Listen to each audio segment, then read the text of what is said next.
For a lot of people, like for you, like their first introduction to you is above the rim. Right. Right. How much did that, like hooping, help land that role for you? I think hooping really solidified it because nobody can, like actors a lot of time they can't hoop really, for real. Like they can't hoop, you know what I mean? Like they don't play basketball, haven't played basketball every day for years. So no, they can't hoop. Yeah, they can't hoop. You know what I'm saying? What was your game like, by the way? My game? Your game. I mean, it was like it wasn't above the rim. You know, like I guess I'm just a slasher, dunker, want to get to the basket. I'm motivated by, Chicago basketball. Right. Michael Jordan, you know, I'm not shooting jumpers. I'm trying to get to the basket, pass you the ball. You could throw the oop and stuff like that back then. Not now, but because I tore my Achilles like twice. So I was derailed from basketball, man. Same Achilles too. I was derailed. Damn. Yeah, I was derailed. When did that happen? Like it happened. It happened on my right leg. It happened like about 4 years apart. I tore it hooping twice. Jeez. Yeah, I wasn't even doing shit. And it's just a classic story. Like you always hear a motherfucker who tore their shit. It was just like, bop. Oh shit, somebody stepped on my shit. No. Boom. Dead ass leg. My brother was there hooping. He looked. He knew what was going on. Everybody else knew.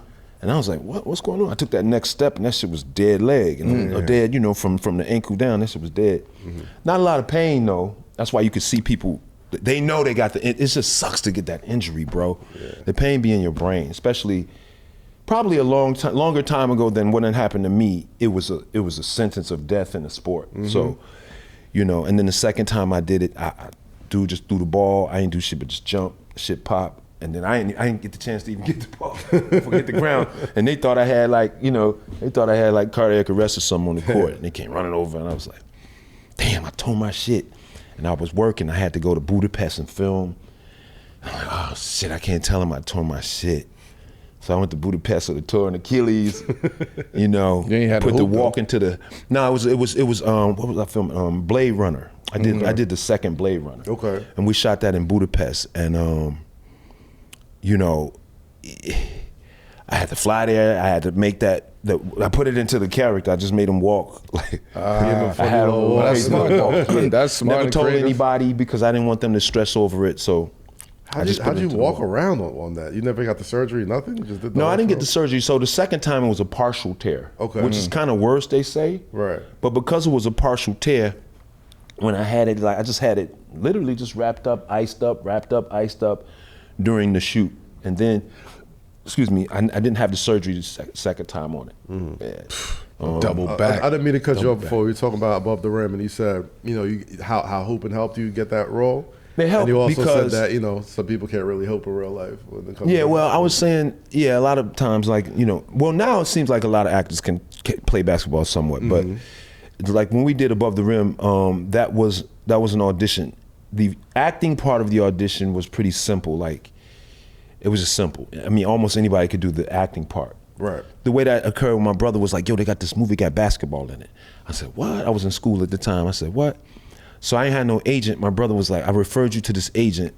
Go see her, take a photo, boom. She gonna submit you. So I did, she submitted me.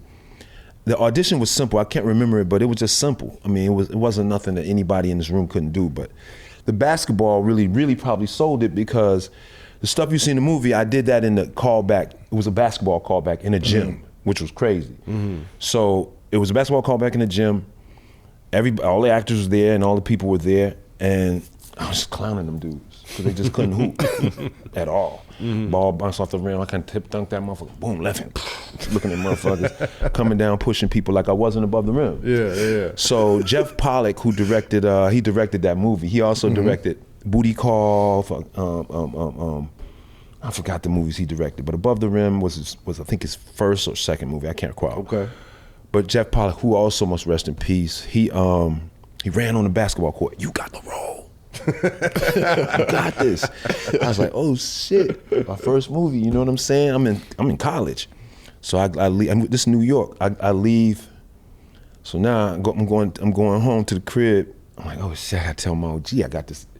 And this is pre-celly, social media, all that. I get to the crib, I tell my mom, she don't care. She like, what do that mean?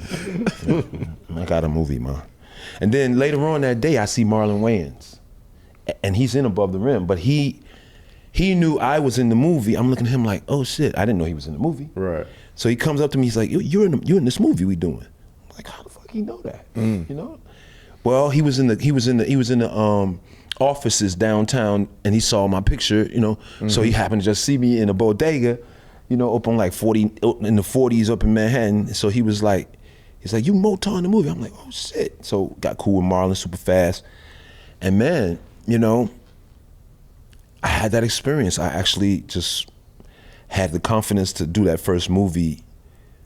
And sometimes that's what you just need. You know what I'm saying? Yeah, the confidence. So, Did you know? Did you know at the time it would be as big as it is? Nah, because Especially really, a cult, like it's so culturally like relevant. nah, because of Tupac. Pac, like, and at the time he wasn't the Pac that he is now. Yeah, he was. Yeah. So you couldn't predict that it would be. And plus, that movie had like in mind they didn't have necessarily Tupac and Leon. They had like at one point they had Tretch. Yeah. They had Forrest Whitaker, you know, for the Leon and stuff like that. Right. So it was just a different movie, and then it came to be what it is. But yeah, Tupac wasn't like iconic at the time, so you know, it was just different. We didn't have an idea that anything would be anything. To be honest with you, The Wire, we didn't know that's going to be like you know, said to be the greatest of all time and all that kind of TV show wise. You just don't be knowing that when you're making a movie. You just don't know. Yeah. And then the times when you think it, shit don't happen. You know what I'm saying? You're thinking, oh shit, you know, this is coming together right here. You might get this shit gonna get nominated. Nah, nothing. Is there a specific movie that you went in like feeling like, yeah, this is gonna be the one? People were saying that about like Remember the Titans. I didn't think that, but What? I didn't think that about Remember the Titans only because Remember the Titans don't need no awards. All right, that's a movie that's just. I think it's a great movie, but they were saying that, but I just didn't think that because I just thought it was just too palatable for everybody. Man, like it's almost like G-rated. Right, you know, right. Damn ain't even in the script. You know, the word damn ain't in the script. You know what I'm saying? So I didn't think it had enough edge to be nominated. But I mean, I did Winning Time and with Spencer Haywood. Yeah, big time. Yeah. And I thought for sure, everybody was like, yo, bro, this Emmy, bro, Emmy. Yeah, right? you killed that. And I was like, I could see that. You know what I'm saying? Because I look at I know Spencer now and all that type of shit. Even he was like, bro, you was just like me. So I was like, well, shit, you know what I'm saying? This is going to be something, you know? Nah, man, crickets.